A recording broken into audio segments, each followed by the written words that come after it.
July 2nd, 1937. The sun is rising over the vast Pacific Ocean, turning the water into a sheet of gold.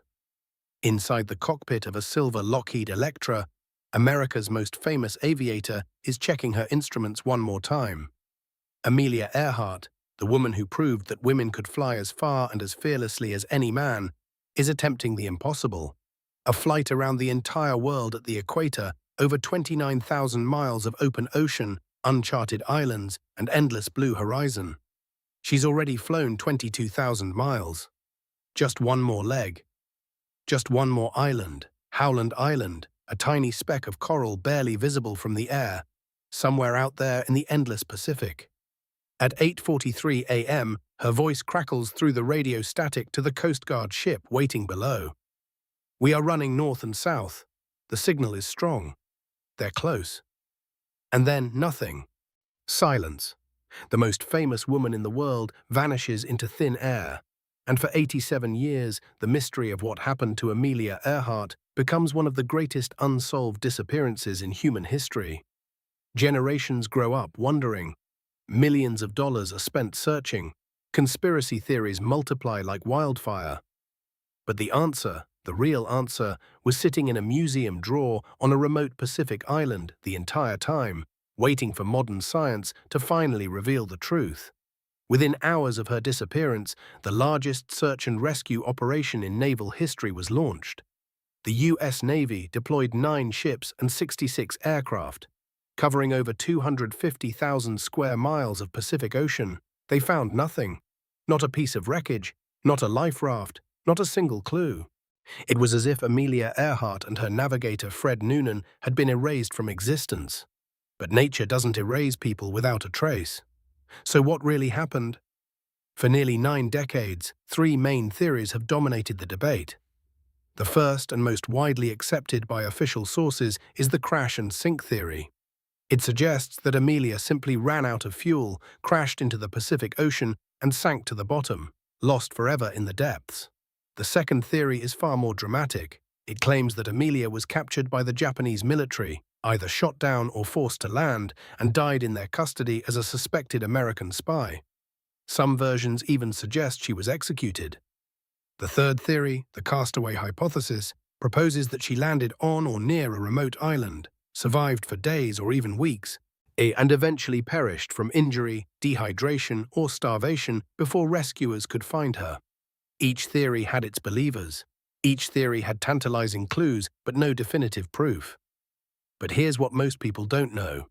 Just 3 years after Amelia disappeared, a discovery was made on a tiny coral atoll called Nikumaroro Island, formerly known as Gardner Island. Located about 350 miles southeast of Howland Island, exactly where Amelia would have been if she had drifted slightly off course. A British colonial officer named Gerald Gallagher found a partial human skeleton under a tree on the island's remote shoreline. 13 bones, a skull, part of a ribcage, fragments of an arm and leg, and nearby a woman's shoe, a sextant box used for navigation, and remnants of what appeared to be 1930s-era aircraft aluminum. The bones were measured, examined by a British doctor named David Hoodless, and then dismissed. His conclusion? They belonged to a man, not a woman. Case closed. Amelia Earhart could not possibly be on Nikumaroro Island because these bones were male. The skeleton was buried, the file was closed, and for 80 years the mystery remained unsolved. But what if Dr. Hoodless was wrong? What if the bones were never male at all? And what if modern science could prove it? In 2018, a forensic anthropologist named Dr. Richard Jantz from the University of Tennessee decided to revisit those long-lost bone measurements from 1940. Dr. Jantz is one of the world's leading experts in skeletal analysis and the creator of 4DISC, a massive forensic database that contains measurements from thousands of human skeletons across different populations, time periods, and ancestral backgrounds. If anyone could determine whether those bones belonged to Amelia Earhart, it was him. But there was a problem. The bones themselves were gone, lost somewhere in the decades after the initial examination. All that remained were Dr. Hoodless's handwritten notes, a few cryptic measurements of bone lengths, and a black-and-white photograph of the skull. It seemed impossible to draw any conclusions from such limited information. But Dr. Jantz realized something crucial. He didn't need the bones. He needed Amelia. Dr. Jantz began collecting every photograph, every measurement, and every physical record of Amelia Earhart that existed. He studied images of her standing next to her aircraft, calculated the proportions of her limbs based on photographic analysis, and cross-referenced her known height of 5 feet 8 inches, which was unusually tall for a woman in the 1930s. He examined her clothing sizes preserved in museum archives, her custom-made flight suits, and even her passport records. Slowly, he began to build a biological profile of Amelia Earhart's skeleton, what her bones should have looked like based on her documented physical characteristics.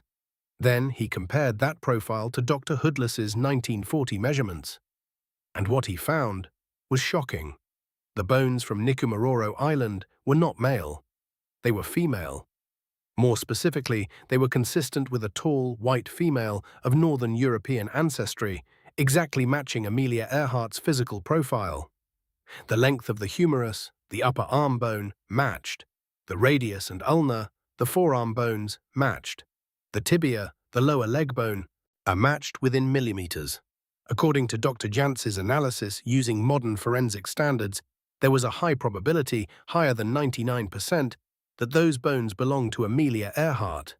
But how could Dr. Hoodless have been so wrong?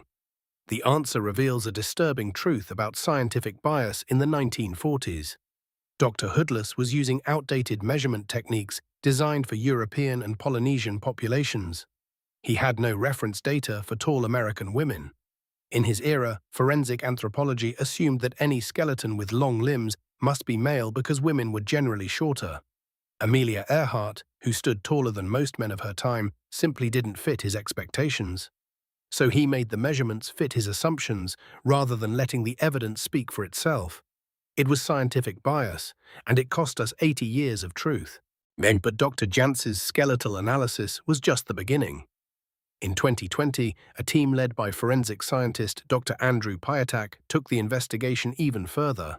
They wanted DNA, the ultimate proof. But there was a problem. The bones were lost. However, what wasn't lost was a museum artifact that had been sitting in storage since the 1940s. A glass bottle recovered from the Nikumaroro campsite near where the bones were found that still contained traces of biological material. Dr. Piatak's team carefully extracted microscopic residue from the inside of that bottle, residue that could contain skin cells, saliva, or other genetic material. They also examined a zipper pull and fabric remnants found at the site, hoping to recover touch DNA. The process was painstakingly slow. The samples were degraded, contaminated by decades of tropical heat and humidity, and mixed with DNA from insects, bacteria, and other environmental sources. But modern forensic genetics has become extraordinarily sensitive, capable of amplifying even the tiniest fragments of human DNA. The team compared what they could recover to DNA samples from living relatives of Amelia Earhart. According to genetic genealogy protocols, if they could find a match to mitochondrial DNA, which is passed down through the maternal line, they could prove a biological connection. While the results are still being peer-reviewed and have not been fully published as of this recording, preliminary reports suggest that some of the DNA recovered from the artifacts is consistent with Amelia Earhart's maternal lineage. It's not yet the smoking gun, but it's another piece of the puzzle falling into place. But perhaps the most compelling evidence doesn't come from bones or DNA at all. It comes from something far more tangible: archaeology. Since 1989, the International Group for Historic Aircraft Recovery, known as TIGAR, has conducted multiple expeditions to Nikumaroro Island. What they found there is extraordinary. They discovered remnants of a campsite on the island's remote southeastern shore, exactly where a castaway would land if drifting from Howland Island. They found artifacts that date precisely to 1937. A zipper pull from a 1930s-era flight suit, a compact mirror, glass jars that match brands available on Amelia's route, and even a plexiglass panel that appears to match the type used on Lockheed Electra windows. Most hauntingly, they found evidence of cooking fires, fish bones, bird bones, and turtle remains. all showing signs of being butchered and consumed by someone trying to survive. Forensic analysis of the fire pits reveals they were used in the late 1930s. Radio direction finding analysis conducted in recent years suggests that distress signals were received from the vicinity of Nikumaroro for several days after Amelia's disappearance, signals that were dismissed at the time as hoaxes, but now appear to have been genuine calls for help. When you combine all of this evidence, the skeletal analysis, the preliminary DNA findings, the archaeological record, the radio signals, and the artifacts, a heartbreaking picture emerges. Amelia Earhart did not crash and sink. She was not captured by the Japanese. She survived, she made it to an island, and she lived there, possibly for days, possibly for weeks, fighting to stay alive, desperately hoping for rescue that would never come. Modern science can tell us that the bones were hers. It can tell us she survived the landing. It can tell us she tried to live on that barren coral atoll, catching fish, collecting rainwater, and waiting for aircraft that flew overhead but never saw her. But science can't tell us what she felt in those final days. Imagine it. You're Amelia Earhart. You've just accomplished something almost no one in history has done. You've flown more than 22,000 miles around the world. You're one island away from completing the most dangerous flight ever attempted by anyone, man or woman. Your fuel is running low. You can't find Howland Island. The radio signals are breaking up. And then, through the clouds, you see a different island and a strip of coral and sand that's not on your flight plan. You have seconds to decide. Try to make it back to Howland and risk crashing into the ocean, or land here, on this unknown island, and wait for rescue. You choose the island. You bring the plane down on the coral reef or the shallow lagoon. Maybe the landing is rough. Maybe Fred Noonan is injured in the impact. But you survive. You make it to shore. You have some supplies, a few days of food, some water. You start rationing immediately. You light fires at night, hoping passing ships will see the smoke. You try the radio, sending distress signals until the batteries die. Days pass. A week, your skin burns under the equatorial sun. The fish are hard to catch. The rainwater is scarce. You see aircraft in the distance, search planes looking for you, and you wave, you scream. You light signal fires, but the island is so small, just a tiny speck in an ocean of blue. And they don't see you. They fly past. And slowly, the hope begins to fade. The strength leaves your body. The realization sets in.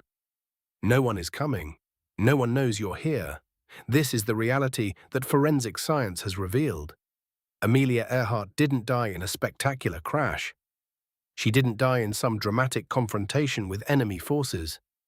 She died alone, or perhaps with Fred Noonan beside her, on a remote island, just a few hundred miles from where rescuers were searching, and when she finally succumbed, whether to injury, dehydration, or illness, her body was left exposed to the elements. Over time, the tropical environment, the coconut crabs that inhabit the island, and the Pacific storms scattered her remains. But enough was left behind that when Gerald Gallagher found those bones in 1940, he was holding the answer to the mystery in his hands. He just didn't know it, and because of outdated science and gender bias, the world didn't know it either. The story of Amelia Earhart's bones reveals something profound about how we investigate history, how we apply science, and how gender bias can distort the truth for generations. Dr. Hoodless looked at those bones and saw what he expected to see, a man, because in his worldview a woman couldn't have limbs that long, couldn't have a frame that tall, couldn't have survived what Amelia survived. His assumptions, shaped by the limitations of 1940s science and the cultural biases of his time, condemned Amelia to another 80 years of mystery. How many other historical mysteries remain unsolved because the first investigators made assumptions based on bias rather than evidence? How many other women have been erased from history because the people examining their remains didn't believe women could be explorers, warriors, or leaders? The case of Amelia Earhart is a reminder that science is only as objective as the people conducting it, and that revisiting old evidence with modern tools and open minds can reveal truths that were hiding in plain sight all along. And here's the most haunting part. If Dr. Hoodless had correctly identified those bones in 1940, If he had recognized them as female, Amelia Earhart's family would have had closure 84 years ago. The world would have known the truth. Her story would have ended not with an unsolved mystery, but with a confirmed tragedy and a proper burial. Instead, her bones were buried somewhere unknown. Her name remained a question mark, and her disappearance became the subject of wild speculation, conspiracy theories, and endless debate. All because one man with a ruler and outdated techniques made a mistake. Today, Amelia Earhart's legacy is more complicated than ever. We celebrate her as a pioneer, a woman who shattered barriers and inspired generations to believe that the sky was not the limit. But we also mourn the tragedy of her final days, dying alone on a remote island, so close to rescue, yet so impossibly far. And we're reminded that sometimes the answers we seek are not hidden in the depths of the ocean or lost to time. Sometimes they're sitting in a museum drawer, in a forgotten file, in a measurement that was dismissed because it didn't fit expectations. The bones were there all along. The evidence was there. The truth was there. It just took 87 years, modern forensic science, and a willingness to question old assumptions for us to finally see it. Amelia Earhart didn't vanish into thin air. She fought to survive. She made it further than anyone knew, and now thanks to DNA analysis, skeletal forensics, and tireless investigation, we can finally say with confidence, we know what happened to Amelia Earhart. So here's my question for you. What surprised you most about this discovery? Did you believe one of the other theories? And what other historical mysteries do you think modern science could solve if we just looked at the old evidence with new eyes? Drop your thoughts in the comments below. If this story moved you, please hit that like button, share this video with anyone who loves history or aviation mysteries, and subscribe to the channel because we're just getting started uncovering the truths that history tried to hide. Thank you for watching, and remember, sometimes the greatest mysteries are solved not by looking harder, but by looking differently.